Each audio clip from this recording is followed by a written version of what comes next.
Good evening दोस्तों, नमस्कार। कैसे हैं आप सब लोग। ज्ञान तिवारी यूट्यूब चैनल में आपका बहुत बहुत स्वागत है। आइए, आज का टॉपिक हमारा है नमक। जैसा कि आप सब लोग जानते हैं दोस्तों, नमक हमारे जीवन का एक महत्वपूर्ण अंग है। नमक ईश्वर द्वारा प्रदत्त एक चमत्कारी तत्व है। अगर इसे भोजन में ना डाला जाए तो भोजन का स्वाद ही खराब हो जाता है। इसके इतने महत्वपूर्ण उपयोग को देखते हुए अयोध्या में हमारे इसे रामरस भी कहा जाता है।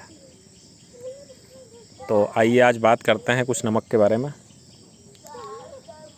नमक का सबसे पहले प्रयोग देखा जाए तो ऋग्वेद में एक दो स्थानों पर नमक का उल्लेख मिलता है। और चरक, जिनके विषय में तो आप जानते ही हैं, चरक बहुत ही बड़े वैद्य हुए हैं अपने देश के। इन्होंने अपनी प्रसिद्ध पुस्तक चरक संहिता में भी नमक का उल्लेख किया है। आयुर्वेद में नमक के 5 प्रकार बताए गए हैं। यह हैं काला नमक, सेंधा नमक, विड नमक, औद्ध नमक, जिसे रेह का नमक भी कहा जाता है, और 5वां हमारा है सांभर नमक। चरक संहिता के अनुसार 5 नमक शरीर को स्निग्ध करने वाले, गरम, तीक्ष्ण और श्रेष्ठ अग्निदीपक होते हैं।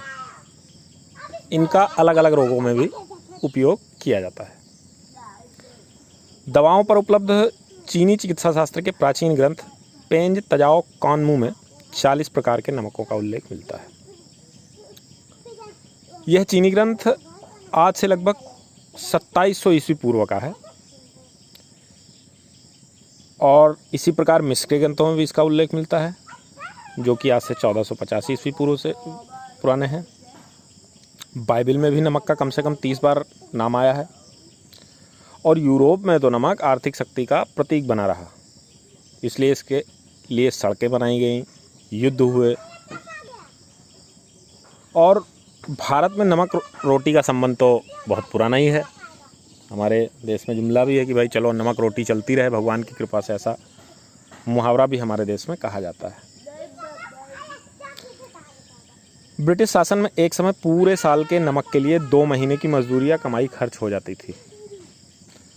इस तरह रोटी के साथ नमक शोषण का पर्याय बन चुका था। नमक आम जनता की दैनिक आवश्यकता थी, इसलिए नमक पर कर लगाया जाता रहा। हमें हमारा शोषण करने के लिए ब्रिटिश सरकार हम पर नमक लेने के लिए कर लाती थी। यह राजस्व का महत्वपूर्ण स्रोत भी रहा है। कौटिल्य के अर्थशास्त्र में भी एक लवणाध्यक्ष का उल्लेख आता है, जो नमक पर कर वसूल करने के लिए उत्तरदायी होते थे। मुगल काल में बंगाल में हिंदुओं पर 5% तथा मुस्लिमों पर 2.5% कर का उल्लेख मिलता है। अंग्रेजों के शासनकाल में नमक पर कर उनकी आय का प्रमुख स्रोत था।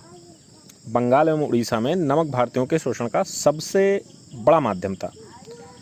अंग्रेजी शासक स्वदेशी नमक के उत्पादन का हमेशा से विरोध करते रहे। बंगाल में लगभग 90 वर्ष तक नमक का कर शोषण के हथियार के रूप में प्रयोग किया जाता रहा।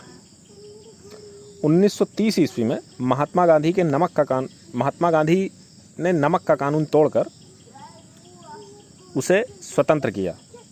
12 मार्च 1930 को ऐतिहासिक यात्रा शुरू हुई। साबरमती आश्रम से डांडी के लिए अपने 78 अनुयायियों के साथ 240 मील की यात्रा पर गांधी जी पैदल निकल पड़े। 5 अप्रैल को 25 दिनों बाद जब वो डांडी पहुंचे तो उनके साथ उनके अनुयायियों के अतिरिक्त पूरी दुनिया के बुद्धिजीवी भी थे। इस तरह एक अधनंगे फकीर ने दुनिया के सबसे बड़े साम्राज्य को पराजित किया और नमक के अत्याचारों का अंत किया। तो नमक का इतिहास और नमक के बारे में जानकारी आपको कैसी लगी, हमें कमेंट्स में ज़रूर बताएं। और आप किस विषय पर जानकारी चाहते हैं ये भी ज़रूर बताएं। हमारा चैनल आपको कैसा लगता है, मेरे द्वारा दिए गए टॉपिक आपको कैसे लगते हैं, इसके बारे में कमेंट्स में अवश्य बताएं। और मेरे चैनल को सब्सक्राइब कर लें, लाइक कर दें और दोस्तों के साथ शेयर भी करें। धन्यवाद, नमस्कार, प्रणाम, आदाब।